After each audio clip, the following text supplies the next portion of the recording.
Hello everyone, कैसे हैं आप सब। उम्मीद करता हूं कि आप लोग बहुत अच्छे होंगे और अपने बोर्ड एग्जाम की प्रिपरेशन बहुत बेहतर ढंग से कर रहे होंगे। तो हम कर रहे थे 2023 का पहला सेट जिसका कोड था 822 डीवी। उसके हमने प्रश्न नंबर 10 तक कंप्लीट कर चुके थे, बहुविकल्पी प्रश्न। तो आज हम शुरू करेंगे उसके आगे का प्रश्न। तो आप अपने बोर्ड एग्जाम में मैथमेटिक्स की एक बेहतरीन तैयारी के लिए मेरे इस चैनल को ज्यादा से ज्यादा सब्सक्राइब करें, अपने दोस्तों के साथ शेयर भी करें, लाइक करें और छोटा सा प्यारा सा एक कमेंट भी जरूर करें आपकी वीडियो कैसी लगती है। तो चलिए हम शुरू करते हैं। अगला प्रश्न है हमारा प्रश्न नंबर 13, क्योंकि जो 10 तक हमने किया था तो 11 और 12 के जो प्रश्न है वो सिलेबस अब आपकी एनसीईआरटी में नहीं है, तो लिहाजा हम ऐसे क्वेश्चन को नहीं करेंगे जो हमारी एनसीईआरटी के सिलेबस से अब निकाल दिए गए हैं ना। वो टॉपिक आपको नहीं पढ़ना है, उससे रिलेटेड क्वेश्चन एग्जाम में नहीं आने वाले हैं। तो हम ऐसे ही क्वेश्चन को करेंगे जो एग्जाम ओरिएंटेड हो, यानी कि एग्जाम में उनको आने की संभावना जो है ज्यादा से ज्यादा रहती है। तो जो क्वेश्चन एग्जाम में आएंगे उसी प्रकार के क्वेश्चन हम यहाँ पर करेंगे ताकि हमारी प्रिपरेशन जो है वो एक सही दिशा में हो सके। तो चलिए, हमारा प्रश्न नंबर 13 ये कहता है कि साइन ए बराबर कास है हो तो ए का मान ज्ञात कीजिए। तो जैसा कि आप जानते हैं कि इस तरीके के क्वेश्चन आप पिछली कुछ मैं जो अनसॉल्व करा रहा हूं उसमें भी आ चुका है। तो हमें ये पता है कि साइन ए बराबर कास ए कब होगा, है ना। हमें पता है कि साइन थीटा या थीटा की जगह पे है, तो साइन ए बराबर कास ए ये तभी संभव है जब हमारा थीटा का मान कितना होता है 45 होता है, तब दोनों वैल्यू क्या होती है बराबर होती है। यानी कि यहाँ पर ए बराबर क्या होना चाहिए 45, तो ए का मान कितना हो जाएगा 45 अंश। ऑप्शन में देखो हमारा सी, ये वाला ऑप्शन हमारा क्या हो जाएगा एकदम करेक्ट होगा। ठीक है, उसके बाद देखो क्वेश्चन नंबर 14 में है कि यदि ए बराबर 30 अंश हो तो 1 प्लस tan स्क्वायर ए अपान 1 प्लस cot स्क्वायर का मान ज्ञात कीजिए। यहाँ पे ए की वैल्यू आपको दी गई है कितनी 30 अंश, उसी को हम यहाँ पर रख करके इस पूरी वैल्यू की मान हम निकाल लेते हैं। तो चलिए देखते हैं। अब यहाँ पे देखिए हमारे पास जो दिया गया है कि 1 प्लस tan स्क्वायर ए अपान 1 प्लस cot स्क्वायर ए। अब यहाँ a बराबर कितना है 30, तो a की जगह पे हम 30 लिख देंगे। तो 1 प्लस tan स्क्वायर 30 अपान 1 प्लस देखिए है cot स्क्वायर 30। ठीक है, अब यहाँ पे सबकी वैल्यू को हम पुटअप करें तो tan 30 की वैल्यू कितनी होती है 1 अपान रूट 3, ये हमारा हो जाएगा 1 प्लस 1 अपान रूट 3, इसका क्या हो गया स्क्वायर हो गया अपान 1 प्लस, अब cot 30 की वैल्यू होती है रूट 3, रूट में 3, इसका हो जाएगा स्क्वायर। अब यहां से हम इसको सॉल्व करेंगे। देखिए 1 प्लस 1 का स्क्वायर कितना आ जाएगा 1, और रूट 3 का स्क्वायर कितना होगा 3 होगा, क्योंकि रूट से स्क्वायर क्या हो गया कैंसिल कर देगा। अब यहां पर भी हो जाएगा हमारा 1 प्लस, अब देखिए रूट से स्क्वायर हमारा हट जाएगा तो कितना बचेगा 3। ठीक है, अब आगे देखिए यहाँ पे हम 3 का इसमें गुणा करें, 3 कन्नम 3 और 1 जोड़ दे, कितना हो जाएगा 4/3 बटे, अब 3 और 1 कितना हो गया 4, इसको हम ऊपर ले जाके गुणा कर दे यहाँ पे तो कितना हो जाएगा 4/12, 4 तिहाई 12। अब काट के हम 4 कन्नम 4, 4 तिहाई 12, यानी कितना आता है 1/3। अब इसके बाद संभावना नहीं है कि ये और छोटा हो, तो इसलिए हमारा आंसर कितना होगा 1/3 होगा। ऑप्शन डी में ये क्वेश्चन हमें मौजूद है। क्वेश्चन नंबर 15 कि यदि एक गोले की त्रिज्या को दोगुना कर दिया जाए तो पृष्ठीय क्षेत्रफल में होने वाली प्रतिशत वृद्धि होगी। ए है 100%, बी है 200%, सी है 300% और डी है 400%। तो गोले की त्रिज्या देखो, गोले की त्रिज्या क्या है r। अब इसको हम त्रिज्या को दोगुना कर दे, है ना, क्वेश्चन में तो यही कह रहा है ना कि दोगुना करने पर त्रिज्या कितनी हो जाएगी हमारी 2r हो जाएगी। अब यहां से हम निकालते हैं कि जब त्रिज्या r है तब जो है इस गोले का पृष्ठीय क्षेत्रफल क्या होगा बताइए। पृष्ठीय क्षेत्रफल का फार्मूला क्या होता है 4πr², और जब त्रिज्या 2r हो तब इसका पृष्ठीय क्षेत्रफल क्या होगा,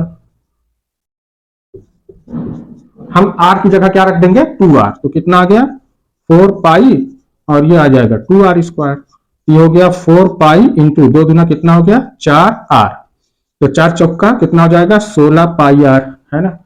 अब इसका हमें निकालना क्या प्रतिशत वृद्धि, है ना, प्रतिशत वृद्धि यहां पे लिख सकते हैं आप।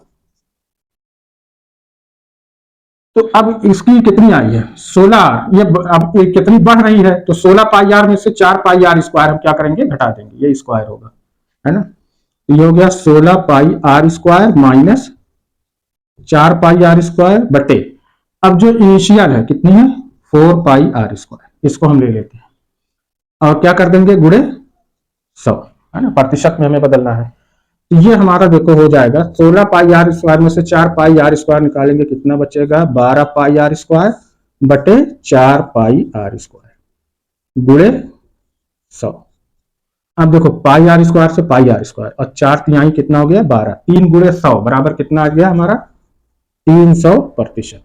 यही हमारा क्या होगा, आंसर होगा। ऑप्शन कहाँ है हमारा, सी, ये वाला ऑप्शन हमारा एकदम करेक्ट हो जाएगा।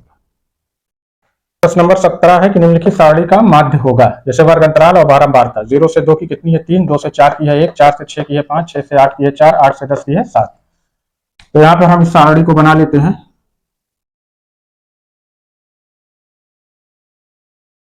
यहाँ पे है हमारा वर्ग अंतराल और यहाँ पे है बारंबारता। देखो 0 से 2 कितनी है 3, 2 से 4 की कितनी है 1 और 4 से 6 की कितनी है 5 और 6 से 8 की है 4 और 8 से 10 की है 7। अब यहाँ हम एक कॉलम बढ़ाते हैं, माध्यमान निकाल लेंगे सबका, जिसको हम निरूपित करते हैं x से, और एक कॉलम यहाँ हम निकाल लेंगे f इंटू एक्स।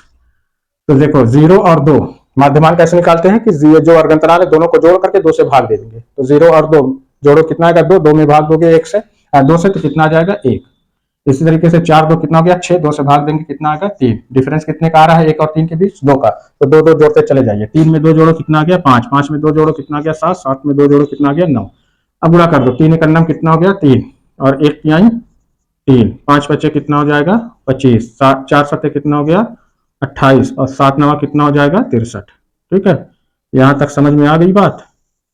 अब उसके बाद हम योग निकाल लेते हैं। तो पहले हम ये देखिए बारंबारता f है ना, तो हम सबसे पहले निकालते हैं सिग्मा f, कितना है 3 1 4 5 9 9 4 13 7 कितना आ गया 20। इसके बाद हम निकाल लेते हैं सिग्मा fx, तो 3 3 6 6 5 11 11 8 19 19 और 3 कितना हो गया 22 के 2 और 2 2 4 6 10 2 12 यानी कितना गया 122। अब हमारा देखो माध्य क्या होता है कि sigma F x upon sigma F. तो सिग्मा एफ एक्स कितना आया है 122 और सिग्मा एफ है 20, 2 से काट दिया 2 6 12 2 1 2 और ये 2 दहानी 20 यानी कितना आ जाएगा 61/10। अब देखिए 10 से हम भाग देंगे 61 में, तो 1 0 है तो एक अंक के बाद यहाँ पर हम दशमलव लगा देते हैं, तो 6.1 ये आ जाएगा। ऑप्शन कहाँ है हमारा डी, ये वाला हमारा ऑप्शन बिल्कुल करेक्ट होगा। प्रश्न नंबर 18 है कि किसी बारंबारता बंटन का माध्य 24.1 है और बहुलक कितना है 28 है, तो उसका माध्यक होगा। तो यहाँ पे देखिए एक फार्मूला होता है, बताया हूं आपको, बहुलक बराबर होता है 3 गुणा माध्यक माइनस 2 गुणा माध्य। बस ये एक फार्मूला याद रख लो। अब हम 3 गुणा माध्यक निकालेंगे क्योंकि हमें माध्यक निकालना है। तो यहाँ देखो माइनस में है तो इधर आएगा, बहुलक में ये जुड़ जाएगा, तो फार्मूला हमारा बन जाएगा कि बहुलक प्लस 2 गुणा माध्य। अब यहाँ पे देखो 3 गुणा माध्यक, बहुलक कितना है 28 प्लस 2 गुणे माध्य कितना है 24.1, तो 3 गुणा माध्यक ये देखिए 28 प्लस 2 1 2 2 4 8 और 2 दूना 4 यानी कितना आ जाएगा 48.2। तो अब देखिए आगे 3 गुणा माध्यक, इन दोनों को जोड़ दें हम, तो देखो हो जाएगा 8 और 4, ये 8 है और ये 8, 8 कितना हो गया 16 के 6 और 4 2 6 1 7 कितना हो गया 76.2। तो माध्यक तो देखिए 76.2 बटा, अब 3 से क्या करेंगे यहाँ हम भाग दे देंगे, है ना, तो यहाँ से काट देंगे, देखो कितना जाएगा 3 दूना 6, 7 में से 6 निकाला 1 बचा, 6 हो गया 16, फिर 3 बचे 15, 16 में से 15 निकाले कितना बचा 1, यहाँ पे दशमलव लगा के 2 उतार लिया 12 हो गया, तो 2 3 4 12 यानी कितना आ जाएगा 25.4। ऑप्शन कहाँ है हमारा देखो सी, ये वाला ऑप्शन हमारा एकदम करेक्ट हो जाएगा। देखिए प्रश्न नंबर 19, प्रश्न नंबर 19 में ये देखिए एक बारंबारता बंटन है, इसमें हमें क्या क्या ज्ञात करना है, बहुलक वर्ग होगा। तो यहाँ पे देखिए वर्ग अंतराल है और ये बारंबारता है, तो बहुलक वर्ग वही होता है जिसकी बारंबारता सबसे ज्यादा हो। तो हम देखते हैं कि वर्ग अंतराल क्या है, 20 से 30 की बारंबारता कितनी है, 23। तो बहुलक वर्ग हमारा क्या हो जाएगा, 20 से 30 होगा। ठीक है, तो ऑप्शन कहां है हमारा, बी, ये वाला ऑप्शन हमारा एकदम करेक्ट होता है। जिसकी बारंबारता सबसे ज्यादा होती है वही वर्ग अंतराल जो है क्या होता है, बहुलक वर्ग होता है। ठीक, अब यहाँ पे देखो 20वां, यदि कि माध्य माध्यक और बहुलक के बीच संबंध होगा। अभी हमने आपको बताया है कि बहुलक बराबर क्या होता है कि 3 गुणा माध्यक माइनस 2 गुणा माध्य। यही अभी हमने इस तरीके के क्वेश्चन को हल किया है ना। तो यहाँ पर आप ऑप्शन में देखिए हमारा क्या है, बहुलक बराबर 3 गुणा माध्यक माइनस 2 गुणा माध्य। तो यही वाला हमारा क्या हो जाएगा, एकदम सही होगा। तो इसमें कुछ क्वेश्चन हल नहीं करना है, सिर्फ फार्मूला याद हो तो उस बेसिस पे आप इसको हल कर सकते हो। तो इस तरीके से हमने आज हमारा जो सेट 3 था, पहला सेट था 2023 का, उसके हमने बहुविकल्पी प्रश्न नंबर 20 तक कंप्लीट कर चुके हैं। और इस बहुविकल्पी प्रश्न में कुछ क्वेश्चन ऐसे थे जो हमें नहीं पढ़ना था, हमारी एनसीईआरटी में नहीं थे, उसको हमने छोड़ दिया है। हमने वही क्वेश्चन किए हैं जो हमारे एग्जाम के लायक है, जो हमारे एग्जाम में जिनके आने की संभावना बनी रहेगी। ठीक है, तो आज हमारा ये कंप्लीट होता है। अब इसके बाद अब इसके आगे के जो वर्णनात्मक प्रश्न है उनको हम शुरू करेंगे प्रश्न नंबर 21 से। तब तक आप अपनी तैयारी करते रहें और चैनल को इसी तरह से सब्सक्राइब करें और शेयर करते रहें। मिलते हैं नेक्स्ट वीडियो में।